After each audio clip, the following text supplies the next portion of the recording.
All right, so I want to respect everyone's time since you guys were here on time. Let's go ahead and jump in, and the rest of the group can catch up. So, first of all, thank you for being here. I'm really excited to be sharing this with you. And most of you know who I am, but for those of you who don't, oh, wait, hang on a second. Here we go. So, if you can see this all, I'm going to leave the video up just so you can see my face. But for those of you who don't know me yet, I'm Iris. I've been coaching for over 7 years at this point, almost 8 now. I have a degree in psychology from the University of St. Thomas. In the last few years, I've become pretty obsessed with trauma and understanding trauma. And so I've gotten over 300 hours of trauma training. And I'm also a neuroaffective relational model or NARM practitioner in training. And I just share this so you have a little bit of a sense of where I'm coming from and where this information today is coming from. And I think it's probably even more important to share that I've recovered from severe bulimia, depression, and complex PTSD. So the information I'm sharing today is not only coming from the clinical side, but it's also coming from a personal side. This material means a lot to me. And I also should mention that I was a world-class train wreck for many, many years. And I pretty much did anything that I could to sabotage any chance of happiness or success in my life. And it was something that was deeply distressing to me. I didn't understand why I was doing it. I thought that there was something fundamentally wrong with me. And it wasn't until I started studying NARM and really understanding what was going on that I was able to really release any judgment and have compassion for myself on a completely new level. And so that is what we are going to at least dip our toes in today. We only have so much time, but I'm going to give you guys a broad overview of that. So, my intentions and promise for today is to provide you with a new perspective on why you might be getting in your own way in your life, support you in cultivating appreciation for your natural intelligence and resilience. It's very much there, we just don't always see it. And my promise is that you will leave this training with a little more self-awareness and a new way of looking at self-sabotage. And so just to give you a sense of what to expect, there is going to be a lot of information. I tried to cram as much juicy information into this as I possibly could without overwhelming you guys. But take notes if you like, and you're welcome to watch the replay as many times as you need to solidify this information. Or if you feel like you missed something, it's not the end of the world. You'll be able to see it again. And I do recommend participating actively. And by that, I mean not just passively listening, but applying these principles into your life. I'm going to give you a few opportunities to reflect on your own behaviors, and this will be a more impactful hour and a half for you if you do that. I'm going to give you a little bit of information about my 7-week program called Bloom. I'm going to share a lot of memes because I'm a meme queen, and if we don't laugh at least some of this, then life is hard. And there's going to be plenty of Q&A opportunity at the end. Really quick disclaimers and recommendation. This will be oversimplified to some extent. We could spend a really long time going into each slide. I could spend hours on each slide probably. We don't have that time, so it's going to be condensed. And this is not group therapy, so this is meant to be more informational than therapeutic. And when choosing a behavior, a self-sabotage behavior that you want to work on today, I don't recommend going into your deepest, most tender issue, because I'm not going to be able to work with you one-on-one. So I don't want to have you dig into something that you're not ready for or that you don't have support with. So if there are some deeper issues, I definitely recommend getting some support with that, but today is probably not the best forum for that.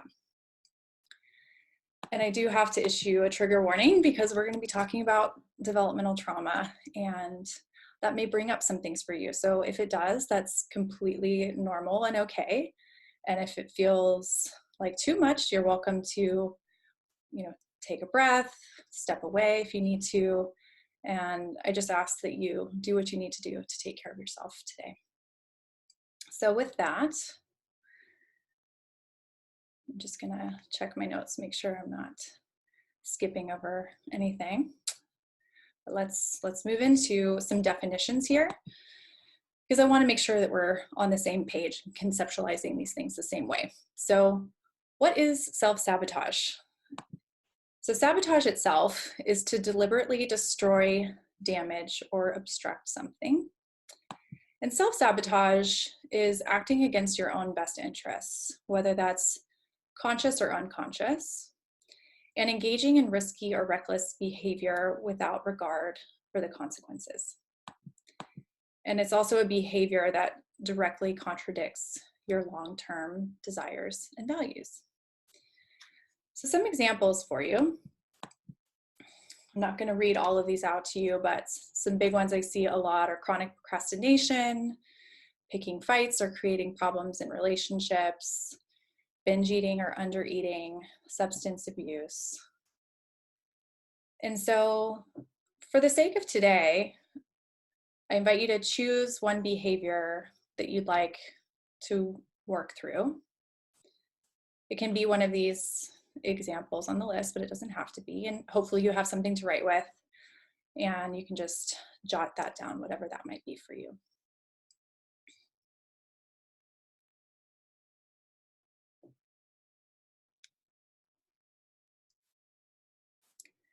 So hopefully you have something in mind. And I just have to acknowledge that a lot of these behaviors are extremely baffling to us. But no matter how strange or counterintuitive it may seem, there is a hidden logic to self-sabotage. They are actually completely rational and intelligent responses to impossible binds that we faced in childhood. So that will make a little bit more sense later. But the main thing that I want to differentiate before we can really get into that, there's child consciousness and there's adult consciousness. And to just give you a little bit of the science behind these two things, child consciousness is more brainstem and limbic system. It's more sensory-based, feeling-based. Those are the parts of the brain that develop first when we're children. And so when we are thinking from child consciousness, it's more from emotion and feeling than it is from logic. And adult consciousness is what's often referred to as executive functioning or prefrontal cortex. And that is the more logical, rational, reasonable side. And as we'll see, self-consciousness or self-sabotage is really the conflict between these two. So here are some features of child consciousness and adult consciousness. And I'm not going to read all of these to you, but again, you can revisit these if you need to in the replay.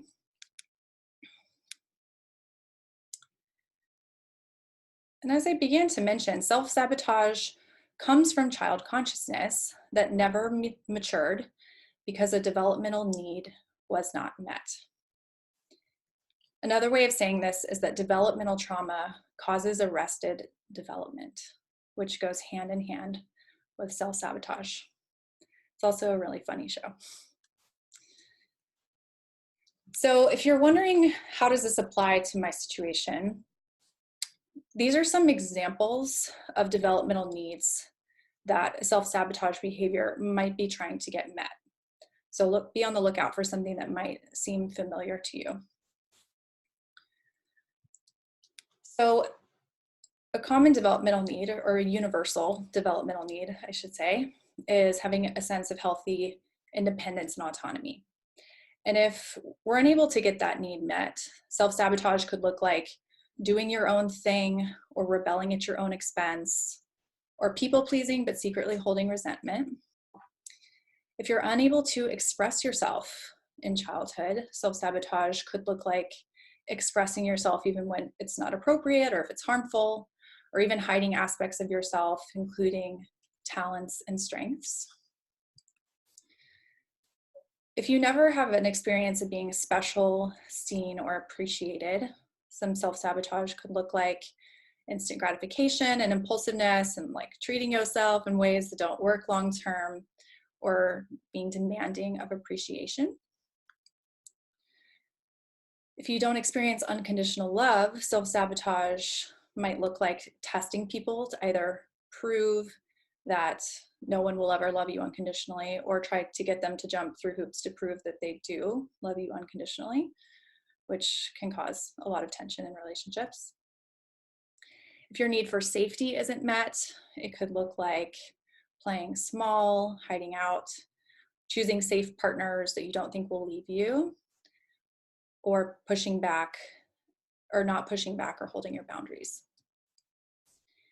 And if you're unable to ask for help, if that's not something that's allowed or supported, or if it just wouldn't have been helpful because nobody was there to help you, then self-sabotage could look like overwhelming yourself subconsciously so that someone has to rescue you, or incapacitating yourself, like shooting yourself in the foot, so that someone else has to deal with the situation. So I'm going to give you guys a moment to just reflect on this and start to think about what developmental need your self-sabotage behavior might be trying to get met. And if you have no idea yet, that's completely okay. It's going to become more clear as we move through this, but I don't want to rush you through it either. So we'll just take a moment to do that.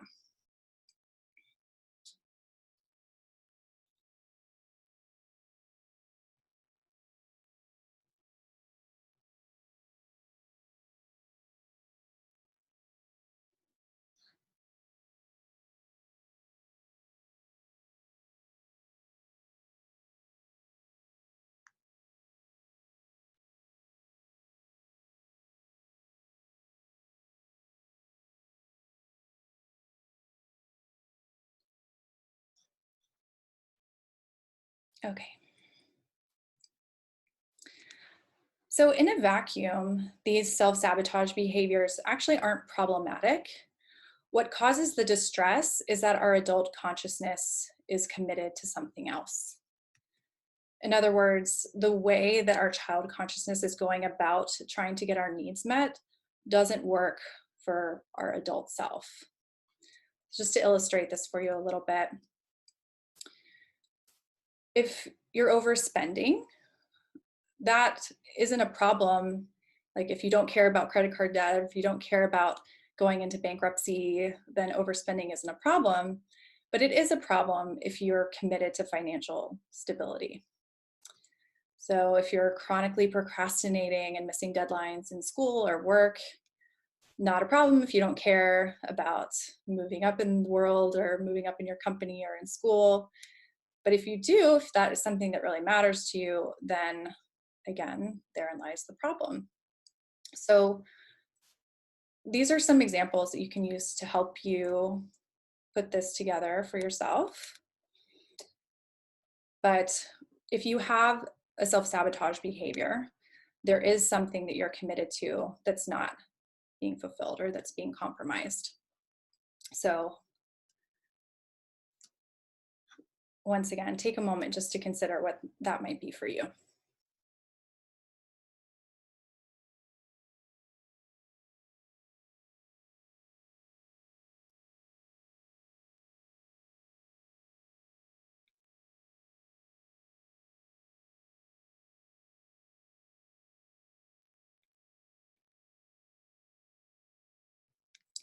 I'm going to keep moving forward. I'm going to be working with somebody one-on-one to work this out. So you'll have more time as I'm working with her to really see how this fits together for you.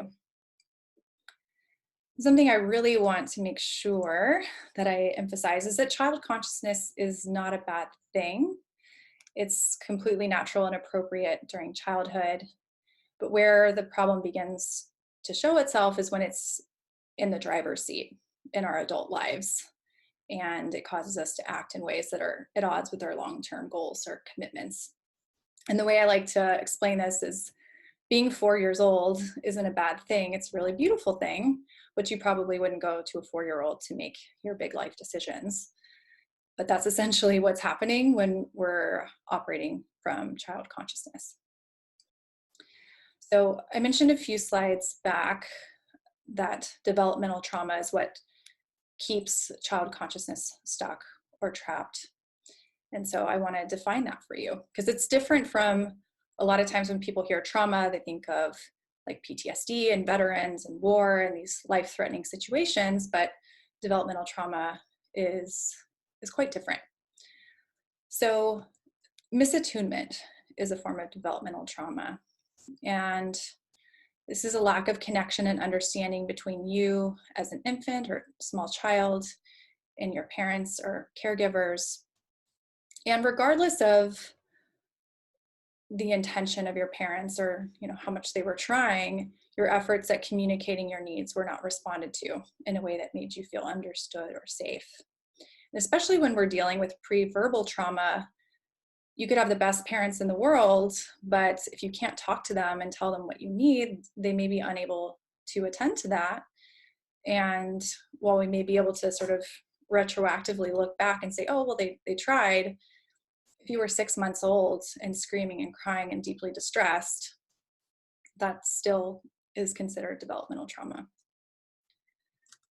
So neglect, and once again, regardless of intent, if your parents weren't able to provide for your basic needs, either emotionally, materially, or in a service-oriented way, like getting you the education or medical care that you needed, that can absolutely have an impact.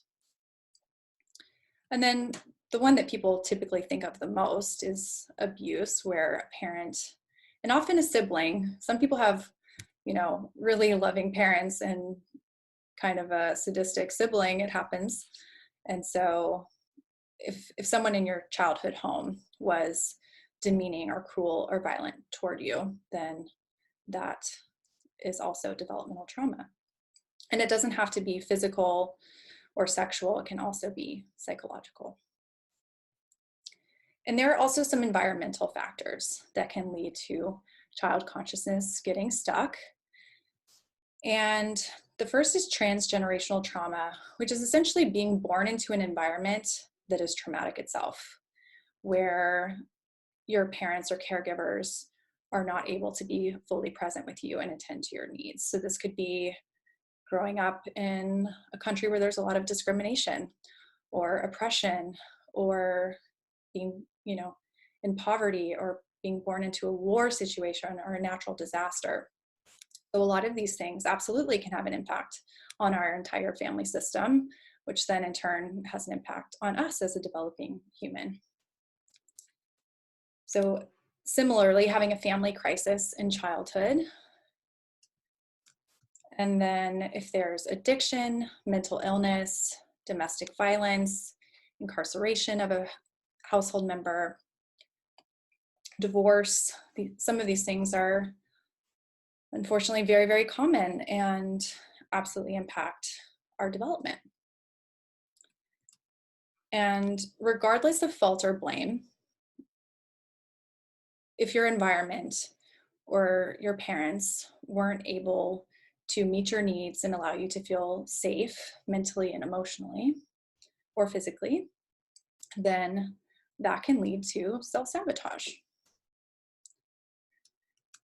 And something to keep in mind, this is really important, is that the younger we are, the more social rejection, either from caregivers or peers, feels life-threatening. And the intention here isn't to make everything a big deal and like be dramatic about it. It's really that when we dismiss how much pain something caused us, it's very difficult to move through it and move past it. And so when you're really small, when you're a little girl or boy,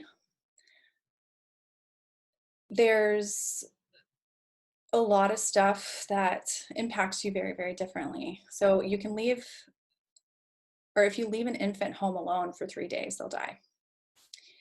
But if you leave a teenager home alone for 3 days, they'll probably throw a party and have a really great time. So there's a lot that happens from infancy to adolescence, and we develop a lot of internal resources and have much greater capacity to handle upsets and adversity and, you know, being left alone.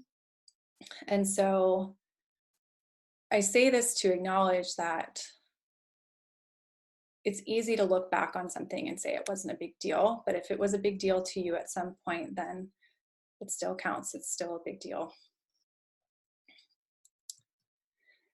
So the impossible choice for us then becomes either loving ourselves and acknowledging our needs, or loving parents who are unwilling or unable to care for our needs.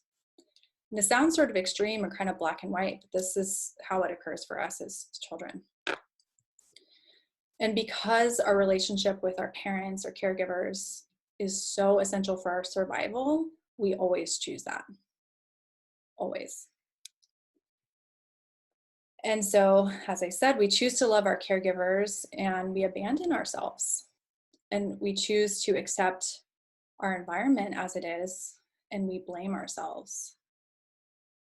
And in a way, this is really smart, and it's also really hopeful, because, you know, if you're 6 months old or 2 years old or 4 years old, it's really difficult, if not impossible, most likely impossible, to change your environment or to change your parents. And so a way to maintain hope and a way to maintain control in some way is to blame yourself and try to change yourself. And as a result, we change ourselves unconsciously or consciously. We sort of grow around the trauma. And even when the conditions change, we become adults, we're in a totally different life situation, we still continue to grow sideways to avoid that initial pain that we felt as children. And this is really what's at the root of self-sabotage. So what do we do with all of this? How do we find the hidden logic? And there are a lot of answers to that question, but where we're going to begin is when we're trying to figure out what's at the root of a self-defeating behavior. The question to ask isn't, why am I like this? Because that recruits adult consciousness to look at the issue. But rather, when would doing this have made sense from the perspective of my child consciousness? So we're going to do this. I'm going to ask, or Megan has volunteered to work with me on something so we can start to piece this together. And so you can start to see how this actually works in real life. Last time I did an example from my own life, and I'd sort of worked it out too neatly. So we're going to maybe get a little bit messy with this and see how it works in real life. So Megan, I'm going to unmute you. Hello. Hi. Hi. Awesome. Thank you for doing this. Yeah, no problem. Yeah. So what is the self-sabotage behavior that you want to work on today? It's something that I've been noticing in a very recent example, is also something that shows up a lot, is my level of overwhelm. And when I get overwhelmed, I don't take action. I shut down and wait till the last minute, like someone's going to save me, but I don't ask for help. And then I end up having to like really burn my candle at both ends to meet the deadline or make the thing happen. Got it. Okay. So you described a couple. So procrastination yeah. as a result of like extreme overwhelm. Okay. So overwhelm and procrastination. I'm going to take some notes too, so I make sure I capture everything.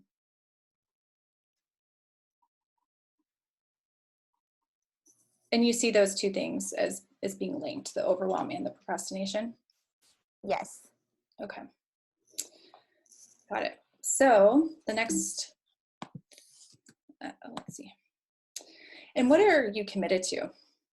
Like, why is that a problem for you if you're procrastinating and getting overwhelmed? When I was looking at like a few slides ago, my commitment is taking care of my needs and what needs to be done so that my life runs smoothly. Yeah. Okay. Right. Yeah. So in the face of wanting a life that runs smoothly, procrastination doesn't work for you. Right. Yeah. Okay. It's very clear. You're very organized. And then I'm interested to hear, you don't have to know the answer for this yet, but do you have a sense of when this behavior might have come in handy? Like, when would putting things off to the last minute or getting overwhelmed have helped you get something that you need in childhood? I think it's more like the overwhelm. I'm not choosing to procrastinate. It's the overwhelm sends me to this like catatonic place of inaction Mm. where I feel like I just have to sit down or I don't know where to start. Um, So you freeze essentially. I freeze until I'm like down to the wire and no one's coming to save me kind of thing. Mhm. And I like got to do it. So when this behavior may have made sense is, I guess, when I was younger,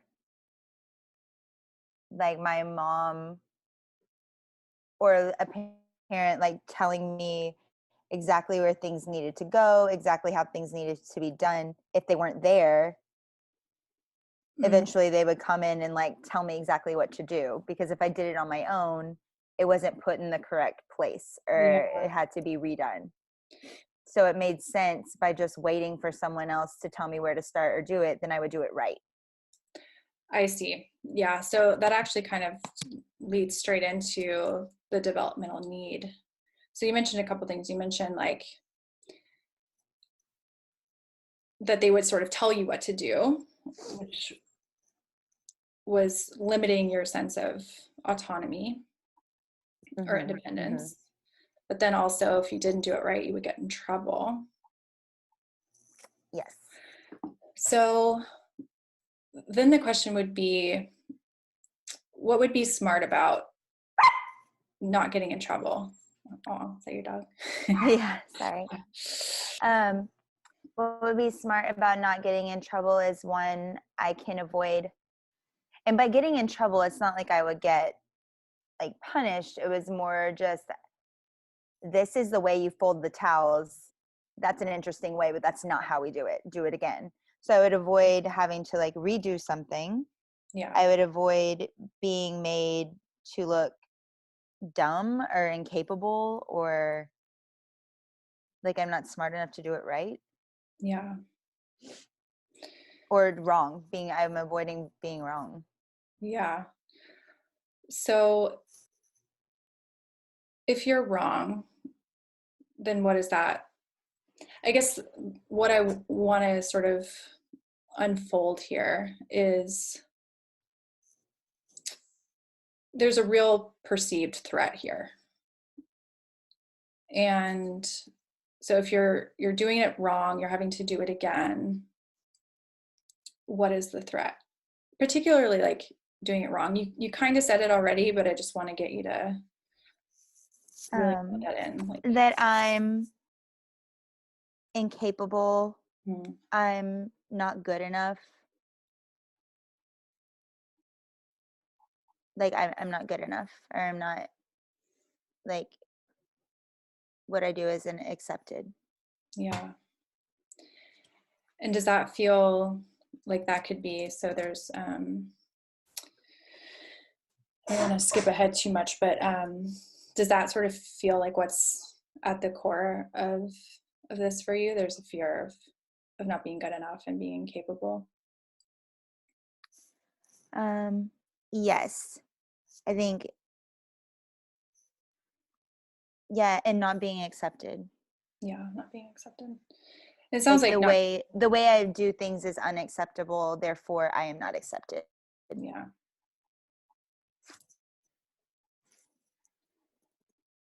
So if you're trying to avoid the pain of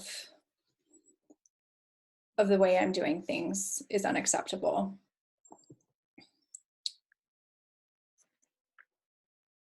then what might you do? Um, don't take action. I wait for someone to show me what needs to be done or how it's done Yeah.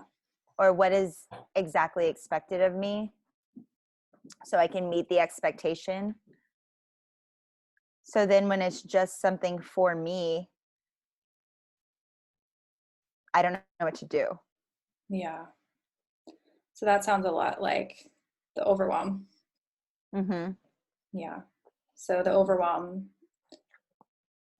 And you guys, I just want to say I'm going fast with Megan because she and I have worked together.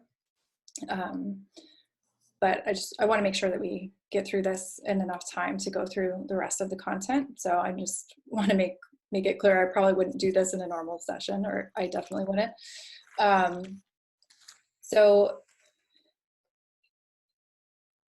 basically what you're explaining is that the overwhelm procrastination was actually a really smart response to wanting to avoid being told that you're unacceptable. Right. And the fear of being unacceptable is also contributes to the overwhelm too, because I won't ask for help Yeah. when I'm overwhelmed, because I don't want someone to come in and see that that I'm incapable Yeah. or I'm not doing it right. So I also won't ask for help when I'm overwhelmed. And so what is the need that's trying to be fulfilled by that? I think we want to circle back to this. Um, Like, what did you really need from your parents? um, an ability to try things out for myself, to see what works for me, Yeah. or be able to make decisions of how I wanted my toys to be put away, Yeah. or of how I would pack my suitcase. Yeah. You wanted to express yourself and have some freedom and autonomy. Yeah, and be able to make decisions or simple actions like they still worked, like to know that there isn't necessarily a right way to there isn't one way to do something. Yeah. And what would have, or what is the fear, like, if this need isn't fulfilled, if I'm not able to express myself and I'm being told what to do and there's like sort of my way or the highway kind of situation going on, then what is the fear that's there? um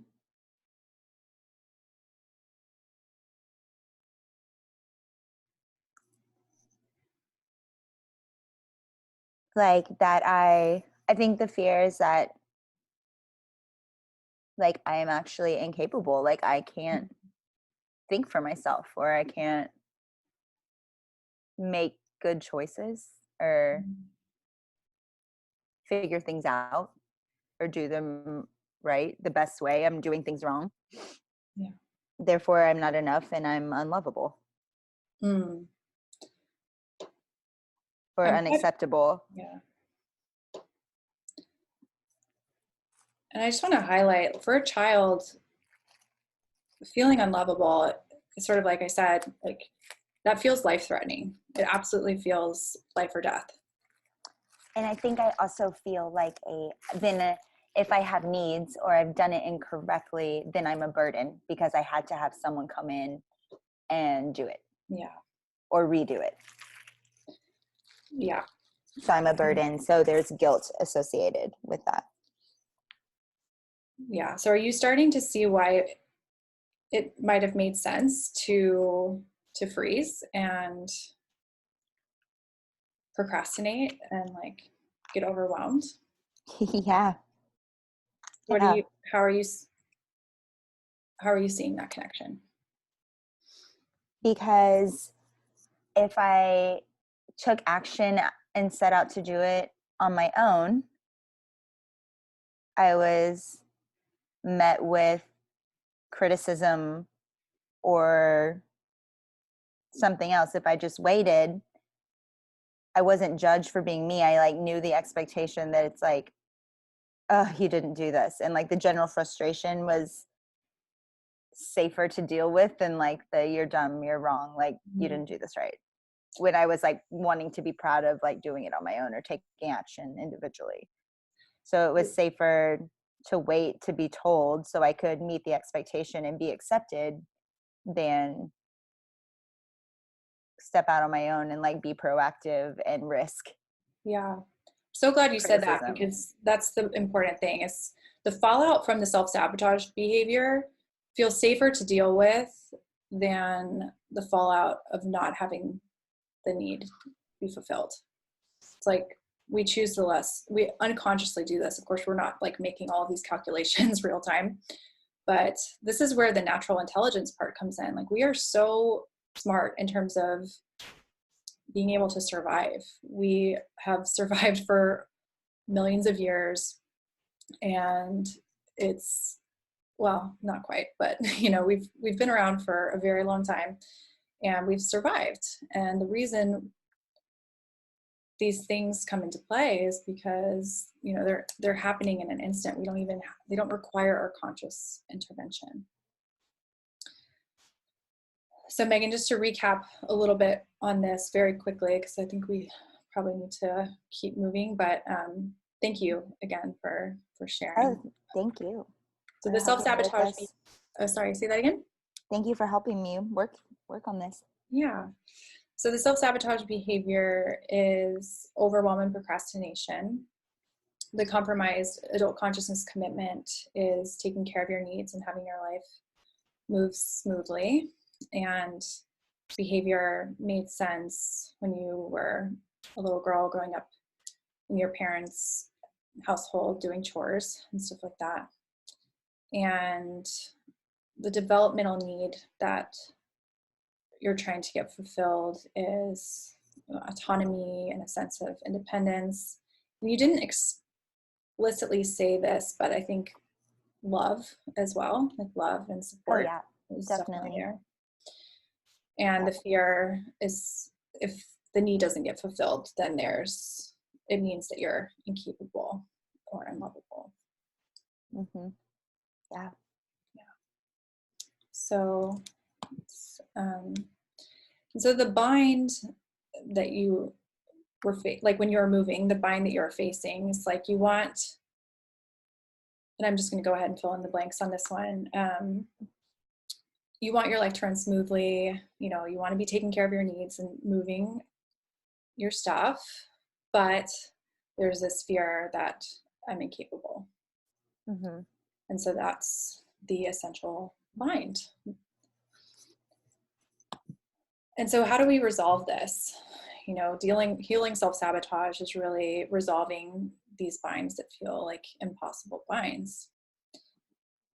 And the way that we do this, or at least, again, part of the way that we do this, is using our healthy adult consciousness to find new ways that meet our needs in ways that are in line with our commitments. And so for you, Megan, and this is for everyone as well, I encourage you to start to brainstorm after we're finished here today, possible ways that you can support yourself in releasing the bind and choosing behaviors and practices that support your healthy adult commitment without abandoning or trying to erase that early developmental need. So Megan, just to use your example again, what are some ways that you could express yourself and, you know, have some freedom to do things your way without sort of abandoning that need to be loved and that fear, but that are also in line with what you want for yourself as an adult? I think something that I've been doing is like shifting my thoughts around that things that I do for myself are going to be met with judgment and criticized. Mm. Meeting my basic needs and the way I do things around my house, I live alone. I mean, no one is there to see them. So the way I fold my laundry is fine. Yeah. So just kind of shifting that perspective that and breaking out of the thought that I'm going to be met with judgment in the way I do things helps me go ahead and do them. Yeah. Like remind myself that there isn't a right way. And then also checking in with myself and asking, how would I like it to be? Where would I like this thing to go? Not, did I set up my kitchen in a way that is inefficient? Just like where makes sense to me, and giving myself some grace that like that works for me. I love that. Thank you, Megan. That's perfect. Yeah. All right, so I'm going to go ahead and put you back on mute. Okay, thank you. Yeah, thank you. All right, just in case your cute little dog chimes in again. All right, so the next part of this, that's part of the way we begin to heal self-sabotage. And another way is using the neuroaffective relational model. And just due to time constraints, I'm going to kind of have to fly through this, but I'm going to give you as much as I can, and then you can always go back and pause on each slide and read them tomorrow morning. I'll send everything over tomorrow morning. So what is the neuroaffective relational model? First off, and it was designed for healing developmental trauma. That is what it is for.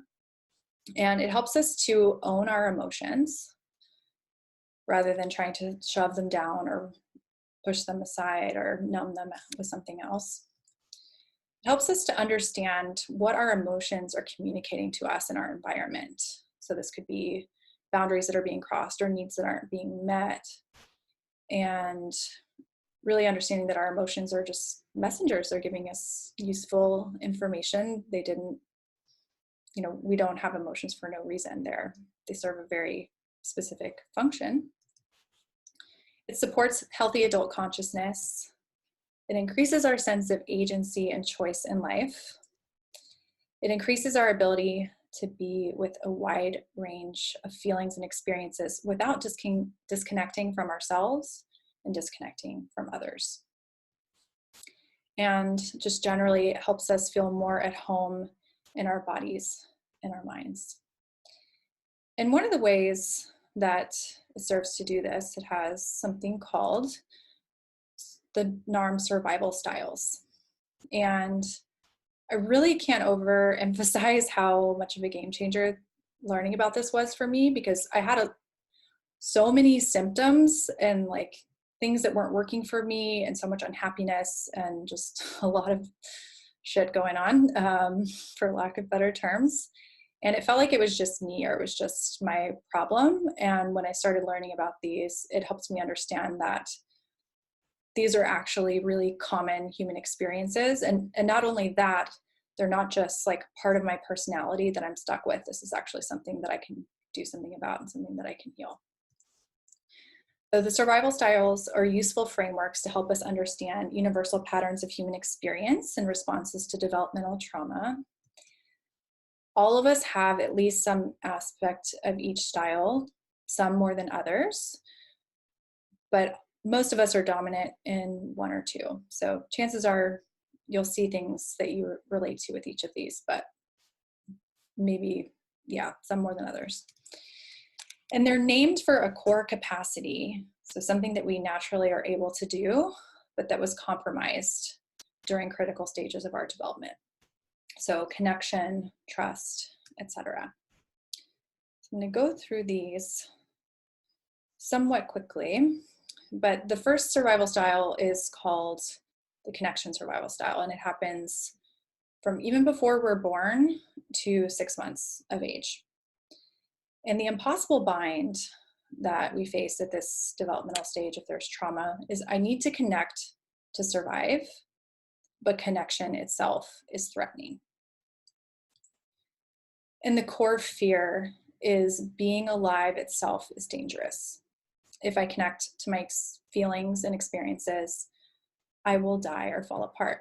And this, again, might sound sort of dramatic, but when you think about how incredibly overwhelming it would be a newborn child, you don't have language, you don't have the capacity to ask for what you want. You're just sort of like thrust into this life thing all of a sudden and have no idea what's going on. That's really scary. And the founder of NARM believed that most people have this survival style to one degree or another, just simply for that reason. And so there are a number of different types of trauma that can create the survival style. A lot of these we've talked about already. But the way that self-sabotage can show up if you've experienced trauma at this developmental stage is there can be a fear of being seen or taking up space, which sort of ties into that, like fear of existing. And that can lead to sabotaging work or school or performances. Basically, any opportunity you have to be seen or to shine, that can be quite threatening for this style. There can be self-imposed isolation or shutting down, so disconnecting from yourself, from your emotions, or from other people. Numbing behaviors are really common with this, using video games, TV, or substance use to dull feelings, because feelings feel very threatening. And that could be because, if you cried a lot as a child, you did, especially before you could talk, that's your only way of communicating pretty much. And so if that wasn't responded to well, or if your parents just ignored that, then having intense emotion itself might feel like a threat. Spiritualizing everything, spirituality can be used absolutely as a way to connect with yourself and to others and to the divine, but it can also be sort of co-opted by the survival style as a way to avoid dealing with reality. And becoming overly logical and analytical is also common with this survival style.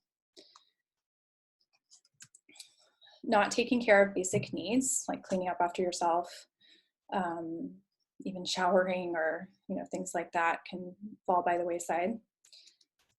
And self-harm is one of the ones people probably think of the most as self-sabotage. And just to illustrate this a little bit for you, this is a good example of connection survival style. Okay. So the next one is called attunement, and this happens from birth to 1.5 years of age. The impossible bind is I can't help having needs, because babies really can't, but it's not safe to need. And the core of fear is if I express my needs, I will be abandoned or rejected. So some examples of trauma. Again, I won't go into all of these in super detail, but neglect is probably the most prominent one with this, or a family crisis, really anything that happens in the first 1.5 years of life that compromises your parents' ability to attune to you and attune to your needs. And some self-sabotage behaviors that go with this are over or under eating when stressed, when our relationship to our needs gets distorted in some way, or if there's shame around having needs, or if having needs doesn't feel safe, then that absolutely impacts our relationship with food, because we need food to survive. So that can, depending on the timing and severity of the trauma, can lead to over or under eating. Can look like not knowing what you need or not knowing how to ask for what you need directly. It can look like meeting everyone else's needs, trying to get your own needs met, which can lead to becoming a martyr, also lead to burnout and resentment.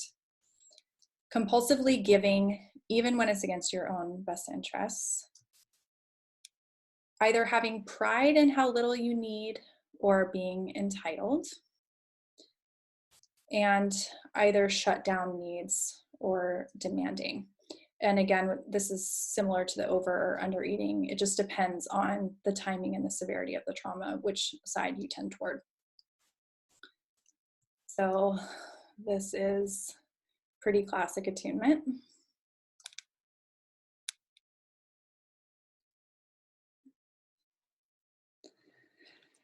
Okay, yeah, so the next one is called trust. And I know I'm moving kind of quickly through these, but just want to make sure we cover everything. So this happens between 1.5 years of age and 4 years of age. And the impossible bind is I need to be able to trust and depend on you, you being parents or caregivers. But if I trust, I will be used or humiliated. And the core fear is if I'm not in control, I will be abused and betrayed. So we see this a lot. A lot of celebrities and politicians have this survival style.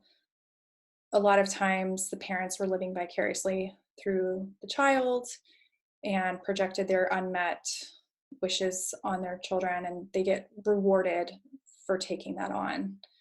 And there's sort of like an ego. There's a sense of being special for taking that on, but then also feeling like something's not quite right here because they're not really getting to authentically express themselves. So some self-sabotage behaviors that can come with this are denial, denying past or present reality, taking on more responsibility than you're ready for and insisting it's fine even if it's not going well. They'll create challenges and take big risks just to feel alive. They can be impulsive and not learn from mistakes. And they can also alienate people to maintain a feeling of control, just sort of like keeping people on their heels so that they don't have to risk being vulnerable. And this is classic trust as well.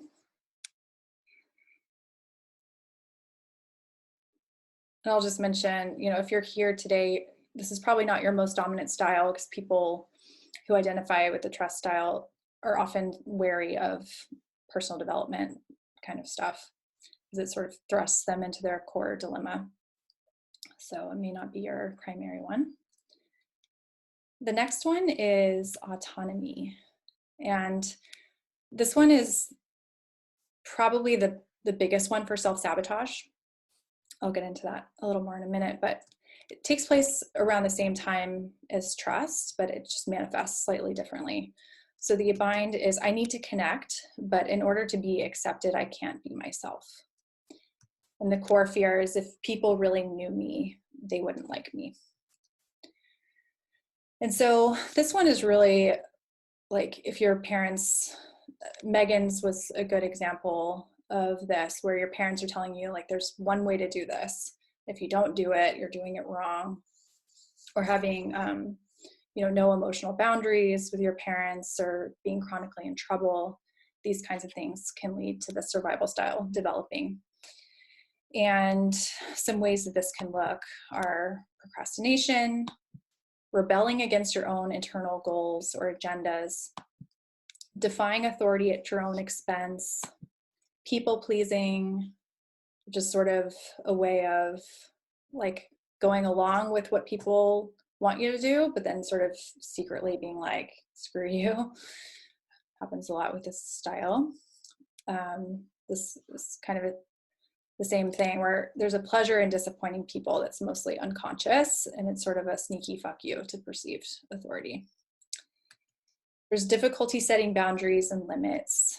They can be extremely masochistic and hard on themselves. Maybe not like physically harming themselves, but negative self-talk. Compulsive hard work, seeking help but not actually accepting the help. And the style can project authority and pressure onto everything, but they don't see it as coming from inside, see it as coming from outside. And it is the most self-destructive style where success is either conflated with submission or equated with punishment or rejection. And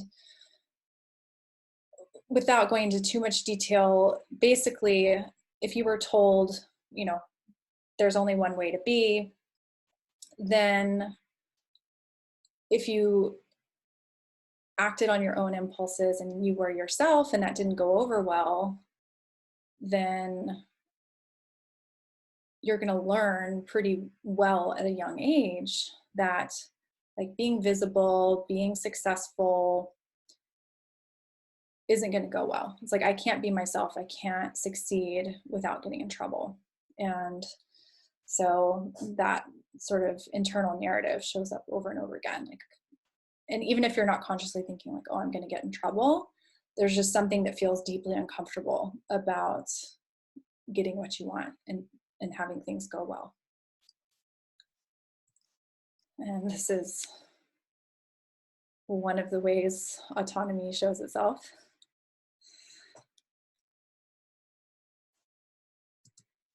And then love sexuality is the fifth and final survival style. It happens between 4 and 6 years in puberty.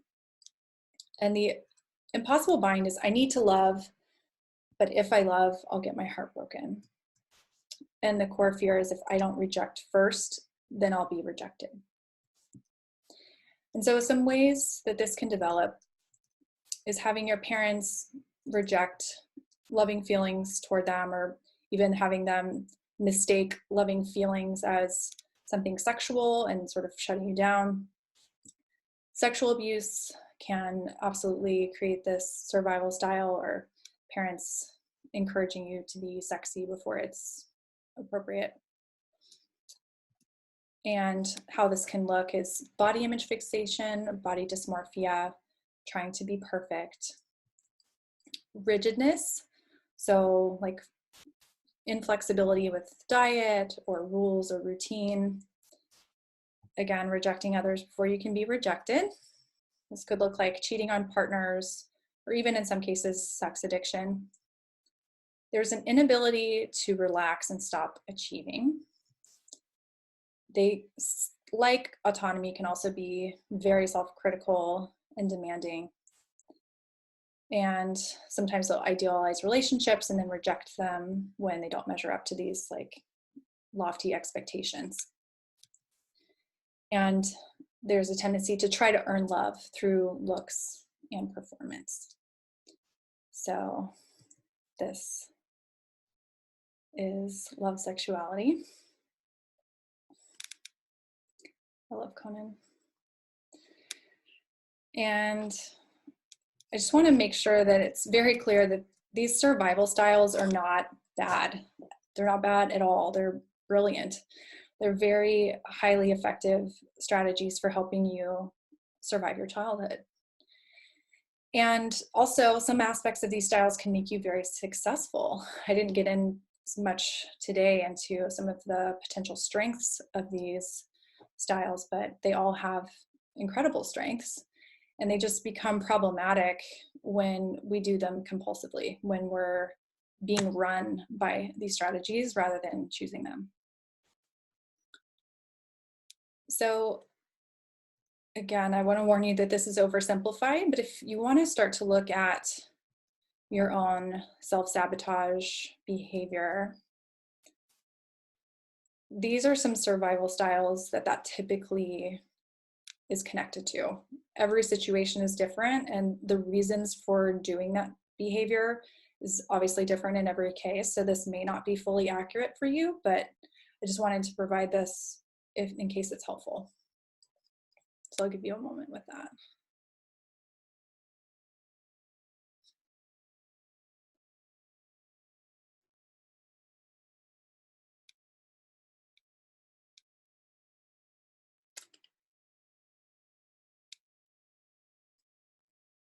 Okay.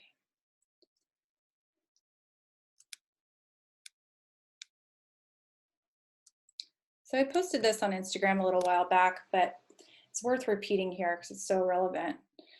Becoming an adult is the process of internalizing that our painful childhood is over. It's realizing we don't have to protect ourselves, suppress our needs, or hold ourselves back the way we used to. It's realizing that we survived. We really did. You're here today, you survived. And then we can grieve or rage. I didn't put that in there, but rage could also be part of it, and move on. And becoming an adult is also being able to hold simultaneously that we really love our parents and that they also caused us pain, and that those things aren't mutually exclusive.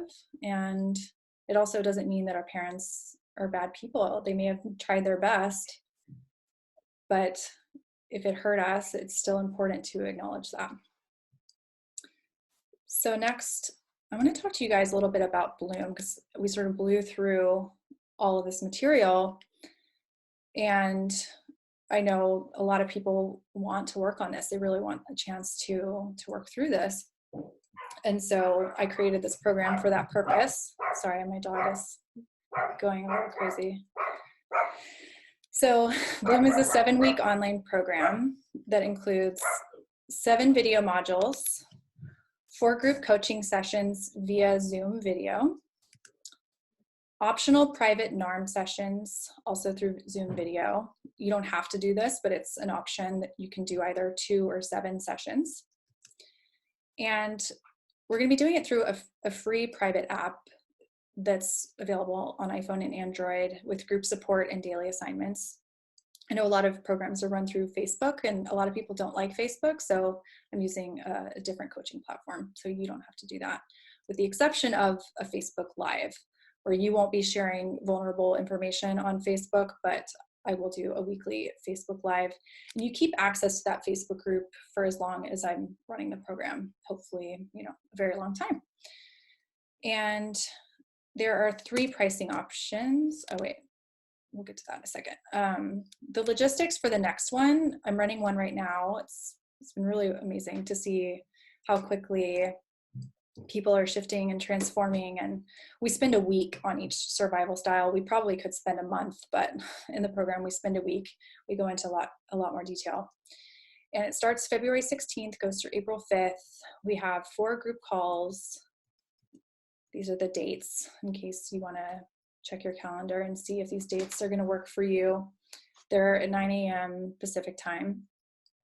And generally you can expect to spend between 3 and 4 hours every week on the program. If you have more time, great. If you don't, you can get it done in that amount of time. And it can also be done from almost anywhere. I've had someone in Guatemala right now taking the program, for example. The only time zones that are challenging are Australia and Asia, just because the group calls would be tricky. You'd have to wake up at 4 a.m. or stay up until 2 a.m. And, it's up to you if you want to do that. But if you're in Europe, it's just Sunday evening instead of Sunday morning. And the pricing, as I mentioned, there's 3 options for just the basic group call. It's $489, and then depending on how many sessions you want, the price changes. And if you do the one that's $1,049, it's basically the same price as doing private coaching with me for 7 weeks, and you're getting the program for free. So if you feel like you would need a lot of support through this, then that might be a good option for you. And if you sign up and pay in full before Christmas, then you can use the discount code to get $50 off. And I do want to mention that there are payment plans available to make this a little bit more accessible for people. And I also have a scholarship program if this is like something that you really, really want and these prices are not a possibility for you. I always provide scholarship programs for every program that I do. So you can email me at iris@irismcalpin.com. I can send you an application for a scholarship, and it can also be given to somebody as a gift. So if you want to discuss a scholarship or have questions or want to, gift this to somebody, then just email me. And if you want to register, just go to irismcalpin.com/Bloom registration. And let's see. Megan, I might put you on the spot just for a second. She's in the program right now. Megan, would you be willing to share just very briefly what your experience has been in the program? I think the program, by diving into each survival style in depth, really helps you identify your self-sabotage behaviors if I've had trouble like pinpointing exactly what they are. And knowing what they are, bringing an awareness to it, not only like having that awareness and I understand where they're coming from, and I'm also getting tools to shift out of them. So I've been just in like 3 or 4 weeks been able to shift into living more powerfully. Like I'm getting things done. I'm out of my procrastination. I'm out of my head. I feel more regulated in my body. Mm. Um, I have a, I feel more embodied and more grounded in my daily life. And I also feel one of my core needs is support. Like I need to feel supported and seen. And having this group to share with and having everybody else share, I feel really supported in the work I'm doing. So my healing isn't happening in isolation or in a vacuum. Yeah. Like I feel like I have a group around us and we're moving forward together instead of like this is just me and oh I'm really messed up. It's like no, I'm really powerful. Yeah. Oh, yes, So you are. Thank you, the Megan. program has been way more powerful than I could have imagined. And I'm seeing really, I'm seeing fast shifts. And then I'm also able to sit with a lot of feelings and things that are coming up and have people sitting there with me. Hmm. Beautiful. Thank you, Megan. I really appreciate that. Yeah, so if this is interesting to you and you're not entirely ready to sign up, you can, again, always email me. I still haven't made a website for the program.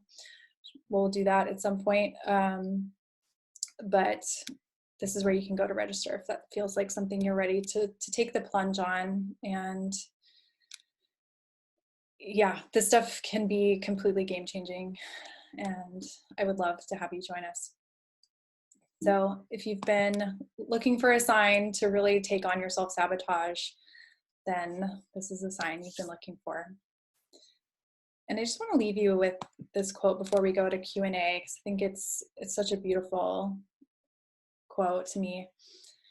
It's that the spontaneous movement in all of us is toward connection, health, and aliveness. No matter how withdrawn and isolated we've become, on the deepest level, just as a plant spontaneously moves towards sunlight, there is in each of us an impulse toward connection and healing. All right. The thing I wanted to mention as well, if you just about Bloom, if you just want the knowledge, you can read Healing Developmental Trauma. It's the book that the founder of NARM wrote. But the beauty of the program is it's not just about gaining knowledge. You're getting daily exercises to actually apply the knowledge into your life and to deepen your connection with yourself. And so that's difficult to do if you're just reading a book. So we're going through it together and we're actually really exploring and unpacking these things personally. So that I'm going to stop the share and go to Q&A.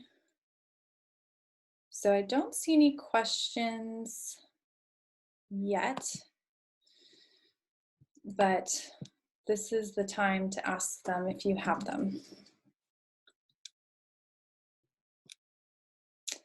How much homework is there on a daily basis? So the homework varies. The video modules are like the first one's an hour, and then the second one is 45 minutes, and then after that they're like half an hour, and there's one every week.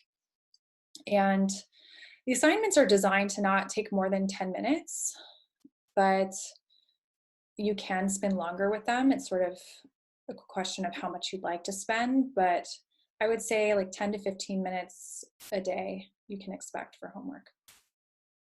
And I also want to mention it's designed to, like, I give you a week's worth of assignments on Sundays. So if you know that like half of the week you're going to be slammed with work, you can do it in chunks. So it works well to do that.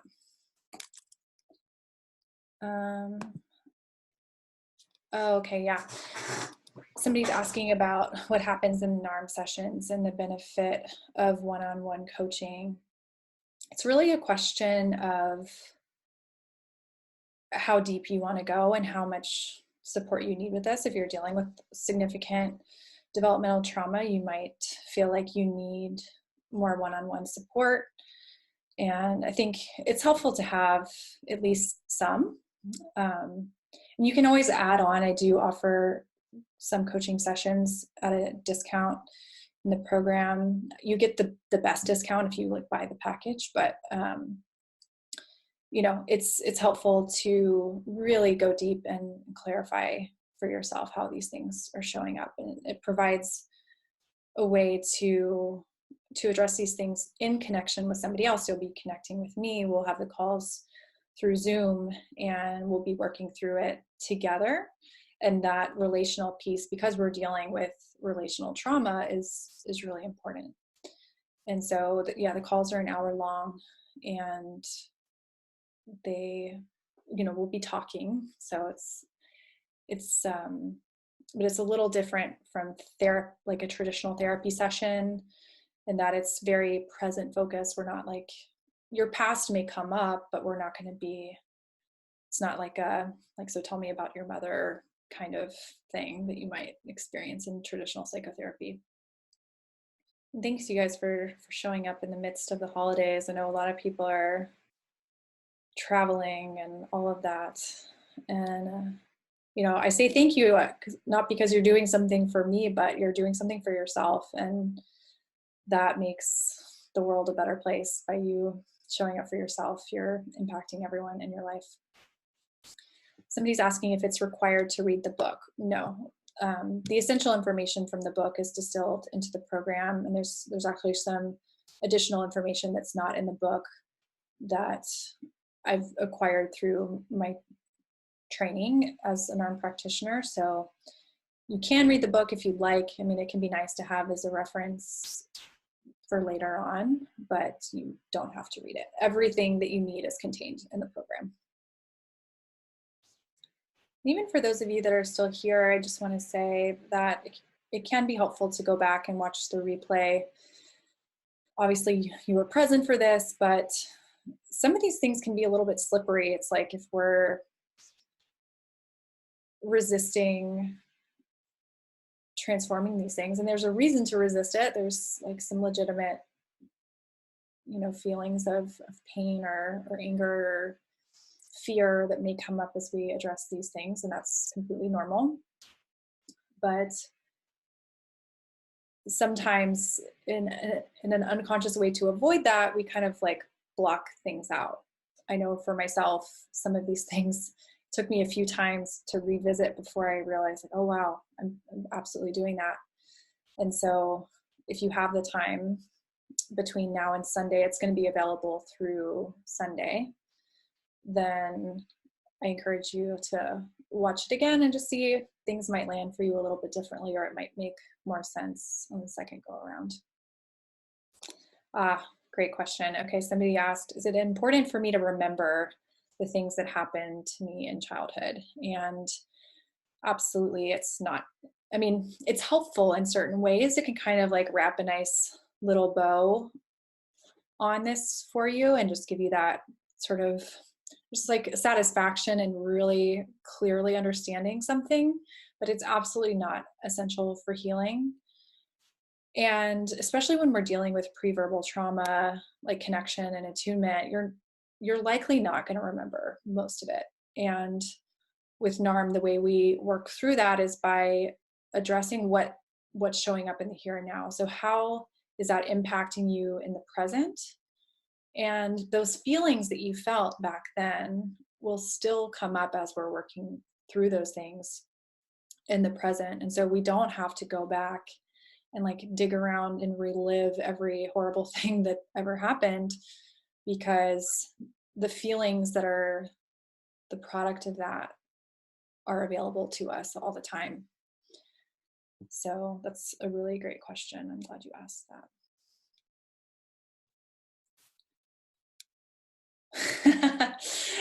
Great question. Is it a form of self-sabotage to feel guilty about not asking a question even though you don't have one?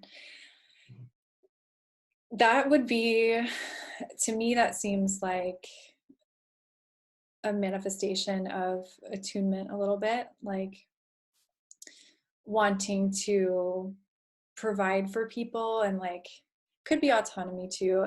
I would need a little more information to like really definitively say what that is, but yeah, I would say that's absolutely a result of some of the stuff that we've been talking about today.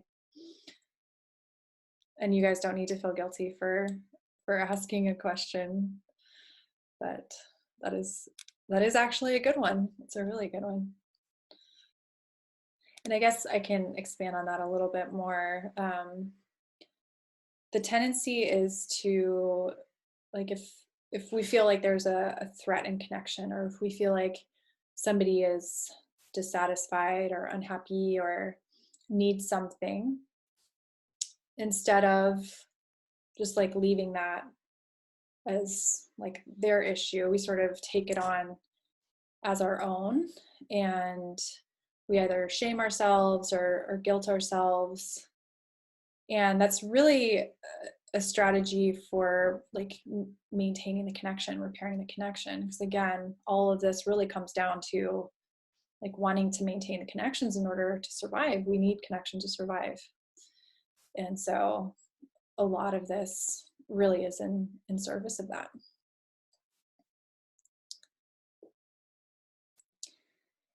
Somebody's asking how long you have to decide if you want to sign up.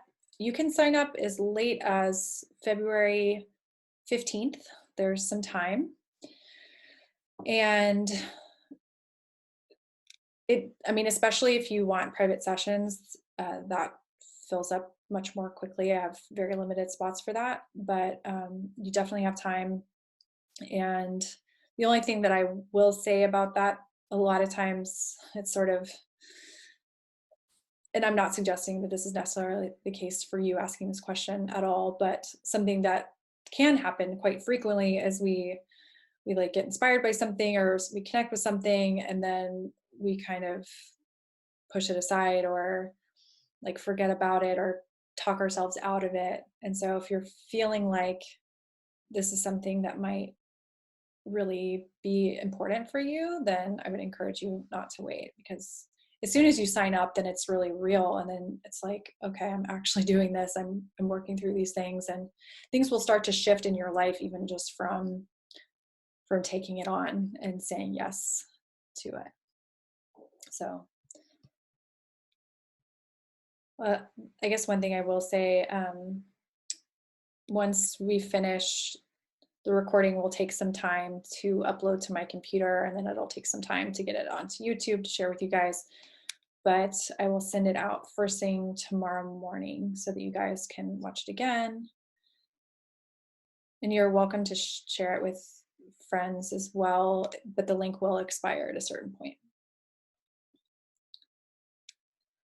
Oh, somebody is asking how this work has impacted my life and a behavior that I shifted.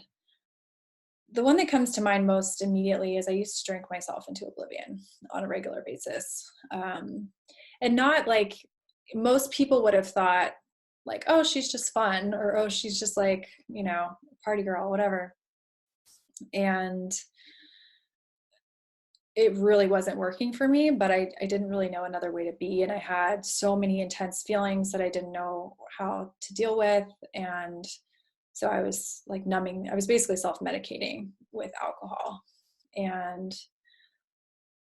as I began learning about this and working through this and reconnecting to, I mean, honestly, it wasn't always a fun process. It was like reconnecting to feelings of terror and reconnecting to feelings of helplessness and all of that. But it didn't feel overwhelming either. It was just like, okay, it's time for me to really look at these things. And because if I don't, it's just going to be more of the same, just disappointment and heartbreak. And so I started understanding where that was coming from. There's a lot of connection, survival style stuff with me that I was using alcohol to self-medicate. And also some autonomy, like I'm going to do what I want kind of thing going on as well. And so really unpacking that for myself, and working with my own NARM practitioner, and learning to become one myself, and all of that has really completely shifted all of that. I don't drink anymore. So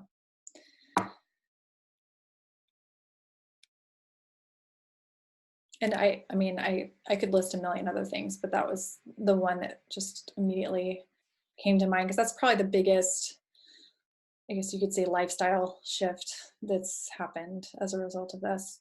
And I also should probably mention that's not necessarily the goal or outcome for you if you're in this program, because if it's not a problem in your life, then it's fine. But it was just interfering with my adult consciousness commitments, and so that's why I chose to stop ultimately.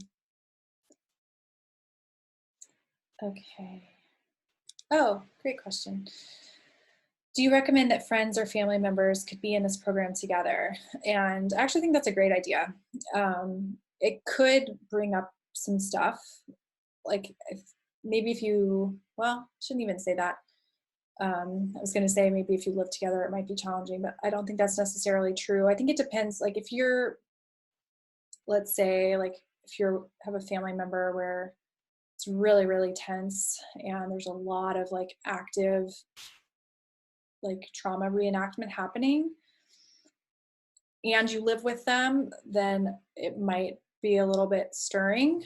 I would say if that's true for you, then reach out to me privately and we can set up a call to talk about it and see if that's something that would make sense.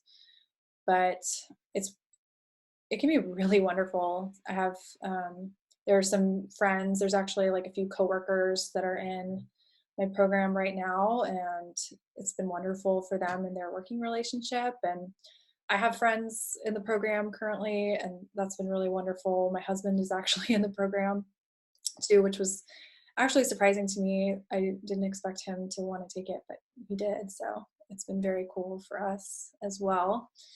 And so, yeah, I think it can be advantageous in some ways, because then you have that accountability and that like additional support. The group is there to support you, but if it's somebody that you interact with like in real life, then it's just an added layer. So yeah, thank you. All right, well, it's 7 o'clock, and this is exactly when we said that we would end this evening. So again, thank you guys for being the kind of humans that show up for yourselves and want to deepen your relationship with yourself. I think that the world needs a lot more of that. So thank you for being one of those people. And again, my email address is iris@irismcalpin.com if you have any questions or want to apply for a scholarship or want to set up a consultation call. You guys are welcome to reach out to me. And I'll talk to you guys later. If I can figure out how to end the meeting. Hang on. All right. Bye, you guys.